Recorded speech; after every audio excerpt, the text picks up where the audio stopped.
So I'm a little bit illiterate when it comes to sound and engineering. So what is your role as a sound engineer? Well, as a recording engineer, essentially my role is there to capture the performances of the artist, and that can take many forms, really. I mean, essentially, it's putting a load of microphones up in the studio, pushing the faders up, and recording it in one way or another. But obviously, that's oversimplifying it. So how do you captivate that sound? How do you know when you've found that sound, the perfect sound? Well, the whole process actually really starts more with discussion. What you have to do is find out from the artist what it is they're trying to achieve with the songs that they've got. Going to see a gig is a very good thing to do, because then you get an idea when they're playing live of how they want to present their music. Do you set them up in the studio the same way as they would be on stage at a gig? It depends on the type of artist. Certainly with AC/DC we did that. Malcolm is on the left and Angus is on the right, and so it's Angus skips from the left to the right, doesn't he? Well, yes, but if you did that on record, it'd get a little bit sickening, moving backwards and forwards. But but the general sort of picture is roughly like that. But that's by no means a sort of a regulation thing that anybody does. So what's your approach to working with musicians? Goodness me! I mean, how long have you got? As long as you want. Lock the doors. It's really this thing of finding out what it is they want to achieve. That's what you're there to do, is to actually act as, if you like, a sort of interpreter. And that's where it crosses over into the production side of things. I grew up in a music industry where the line between engineers and producers was not a clearly defined thing. Right. We sort of considered ourselves to be part of the production process. So it is very much about communication. It's very much about enabling the artist to do what they want. One of the things that you quite often find with, even with extremely talented musicians, and it's the same with a lot of talented artists and creative people, that they're not particularly eloquent in terms of describing what they want to do. So sometimes you have to sort of dive in there and try and interpret what it is they're trying to say, right. Extrapolate the ideas that they have, and sort of put some meat on the bones, if you like, of what they've got in their head. Sometimes delving inside a musician's head is difficult. It's a scary place to go, that's for sure. I want to talk about AC/DC for a second. You worked on the album Highway to Hell. Yeah. And on the album Back in Black. Yeah. Now, between that period of the two albums, Bon obviously died, and the band considered splitting up, but 5 months later they went and recorded the album. What were emotions like in the studio? By the time we got into the studio, it was clearly evident we were going to make an album. Obviously, the whole process was a massive shock. I really expected them to carry on, I must say. Did you expect the album to be as huge as it was? 49 million copies, give or take. No, you can never predict anything like that. I like to feel that I always make the best album that can be made, but it's a set of circumstances that leads to something being that massive. By that point, AC/DC had done enough of the groundwork for them to really take off. But I think the combination of factors was huge. It certainly helped that there was an immense amount of backup publicity, if you like, from Bon's death. From Bon's death and the new singer coming in.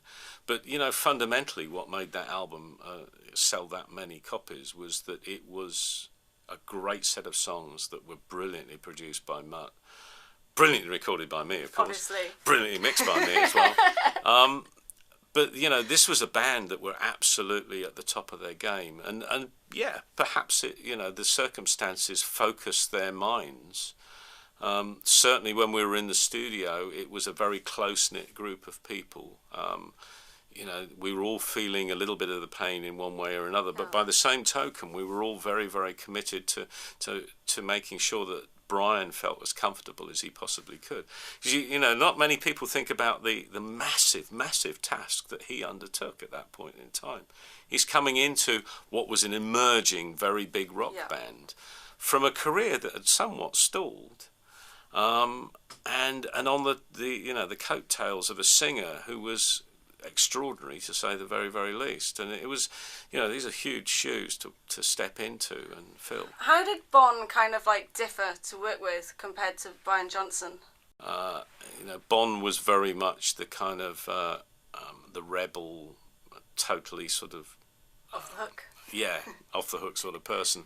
Brian a little bit more focused and coming from perhaps a slightly more mature attitude towards the job in hand, you know, and realising the enormity of the job, and came in, you know, with a very, very professional attitude, determined to absolutely give it 150%, which he did, of course. Yeah. Obviously, you sold 49 million copies on Back in Black. Did you get caught up in any of the hype of it, or was it just the band, and did you take a step back? I was extremely excited, very, very excited, because... Did it go to your head? I don't think so, no. It's, you know, one of the good things about growing up in the music industry at Island Studios was that we had this constant procession of huge, fantastic artists walking through. I mean, one of the stories I always tell is that literally the week after I started at Island as an assistant engineer, I walked into the studio office and there were only 3 bands in for the next 3 months, and they were Led Zeppelin, The Who and Free. That's a pretty good way to kickstart your career, yeah, I thought, isn't it? I've died and gone to heaven here. This is fantastic. And one of the things that really sets those people apart is that they know when the performance is to be done, and they know when the work is to be done. You know. How do you think that, like, the band's ethics of how they work back in 1980 to how they work today, do you think they kind of have the same graft about them, or...? One of the things that frustrates me greatly is that the reference points that bands use, they don't actually take the time to go back as far as the bands from the 70s and the 80s. Those bands did their homework, and they went in there and they got hold of music that really, really did serve their roots, yeah. And then they brought it forwards. You know, I mean, I don't know if you read Keith Richards' book. I have. I think it's a fantastic book. It gives a real insight into the workings of bands like the Rolling Stones, and you know, the fact that he was such a fan of all of that blues music that went way back, and jazz music and folk music and as well, and how he took that and really learned what was at the core of it, what was at the heart of it, and then brought it forward and incorporated it into his own music. That, I think, is a talent that is sadly lacking in a lot of musicians now. I don't hear it. What I hear is people copying rather than interpreting, you know. What do you think of, like, using the internet to promote your stuff and get a fan base? Are you a fan of, like, the Facebook, MySpace, Twitter and all that stuff? Not particularly, no. I think they have their place, but I think that far too much is made of those social networking opportunities. I think the problem with the internet is that it's given everybody the possibility to promote themselves. Yeah. And that means that it's very difficult to filter. So, you know, your average consumer, I put myself in the same bracket, you know, finding music that you might want to listen to is more and more difficult. I still tend to return to recommendations from friends. I'm a big fan, for instance, of Spotify Radio, right. Where you can... I mean, I came across a band called the Band of Skulls, who I think are absolutely stunning, right. Quite amazing band. Great songs. Their new album is sensational. Because I tuned into Spotify Radio, and I discovered through another artist that I was listening, I think it was Rufus Wainwright, and then I discovered Joan as a Policewoman, and then on Joan as a Policewoman's radio I discovered Band of Skulls. Now that for me is the best way that these things work. I think that putting your page up on MySpace and then sending it out to as many people, spamming everybody, befriending as many people as you possibly can is actually probably more counterproductive than it is productive. Back in 1980, when you were working with like AC/DC, obviously you didn't have the internet like we had it today. So how did they promote and like get their music heard? Gig every single night around the country. I remember Malcolm telling me a story. Well, no, actually it was Bond telling me a story that when they started out in Australia, they'd sometimes do 3 and 4 gigs a day. You don't see bands doing that anymore, do you? No, I mean, I've seen bands come off stage after doing one gig and they're completely flattened. You know? So they haven't got the stamina anymore. I don't know. I think they get the stamina if they thought that it was a worthwhile thing to be doing. Back in the day, obviously you worked with the Rolling Stones, the Who, at the beginning of your career, and Paul McCartney. Yeah, Did you ever get starstruck? Was there ever a time not especially, when you got starstruck? No, not especially. With the Rolling Stones and the Who, that was as an assistant, and at the time, those sessions were either with Andy Johns, who was the engineer for the Rolling Stones, or Glyn Johns, his elder brother, who's the father of Ethan Johns. Right. They were the engineers and producers on those sessions, and I was much more concerned about learning from them than I was about who was, playing in the studio. So, I mean, there were a couple of points. There was one point I took a tray of tea into a session. So that's not rock and roll. Well, it is very rock and roll, actually. But I took a tray of tea in because I'd made some tea, and I thought, well, they might want some in there. And there was a guitar player playing, and I looked into the dark of the studio. I couldn't see who it was, and I said to the engineer, "Who is that?" It was a Stephen Stills session. This guy was playing on it. "Who is that?" And he said, "Oh, it's Jimi Hendrix." I think if Jimi Hendrix walked in here, I'd pass out. Well, I think I probably well, yeah, because he's dead now, but like the Rolling That would Stones be a moment that would make me starstruck. Any of the bands you've worked with, I'd probably faint if I met them. How do you think the music industry is today? What's your opinion on it? I think it's really exciting. I think I believe there are huge opportunities in the music industry right now. Where do you see the opportunities? Well, because it's a sort of an open palette, really. You can write your own ideas. I think we're severely lacking in entrepreneurial skills. I don't see good A&R out there much.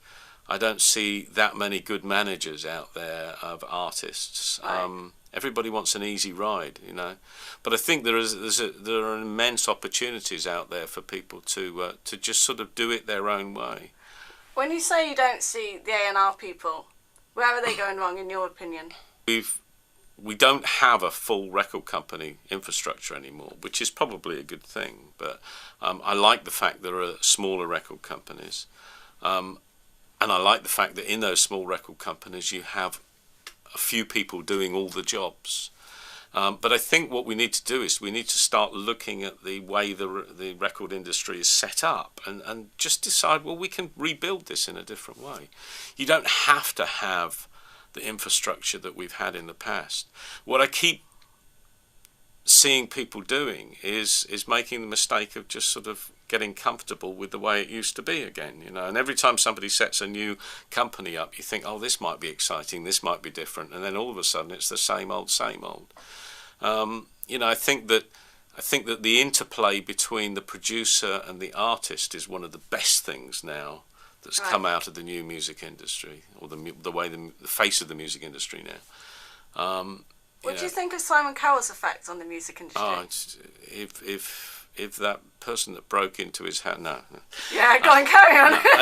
I think, well, it's not the music industry. It's TV. It's greed, and it's he's in it for himself. So you're not a fan of the X Factor?